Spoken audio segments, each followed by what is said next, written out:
कुरुंदवाड शहर परिसर व ग्रामीण भागात ईदगाह मैदानावर भक्तिमय वातावरणात बकरी ईदचे नमाज पठण संपन्न झाले।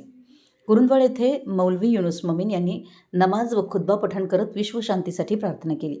ईदगाह मैदान येथे बहुजन समाज बांधवांनी गळाभेट घेऊन एकमेकांना शुभेच्छा दिल्या। कुरुंदवाड येथील ईदगाह मैदान येथे गुरुवारी सकाळी 8:30 वाजता नमाज पठण झाले। तत्पूर्वी समस्त मुल्ला समाज बांधवांच्या तर्फे हजरत दौलतशाह दर्गा येथून मानाचा ध्वज वाजत गाजत आणण्यात आला। यावेळी मुस्लिम समाजाचे अध्यक्ष इक्बाल पटवेगार यांनी पाऊस पाणी वाऱ्याची मुख्य गरज आहे, प्रत्येकानं आपल्या शेतात अंगणात वृक्षारोपण करावं, त्याच्या संगोपनाची जबाबदारी घ्यावी आणि जास्तीत जास्त वृक्षारोपण करावं असं आवाहन केलं।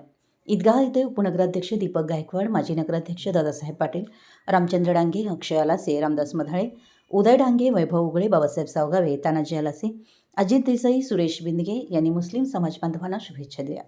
कुर्बानी असणाऱ्या भागामध्ये पालिकेच्या आरोग्य विभागानं स्वच्छतेच्या दृष्टिकोनातून घंटागाड्या लावल्या होत्या, तर पाण्याचा तुटवडा निर्माण होऊ नये यासाठी पाणीपुरवठा विभागानं पाण्याच्या टँकरची यंत्रणा सज्ज ठेवली होती। कुरुंदवाड पोलीस ठाण्याचे सहाय्यक पोलीस निरीक्षक संतोष माने यांनी कुरुंदवाड पोलीस ठाण्याच्या कार्यक्षेत्रात अनुचित प्रकार घडू नये यासाठी गृहरक्षक दलासह पोलीस बंदोबस्त तैनात केला होता। यावेळी मुस्लिम समाज बांधव मोठ्या संख्येनं उपस्थित होते। मराठी एस न्यूजसाठी कुरुंदवाडहून संदीप अडसूळ।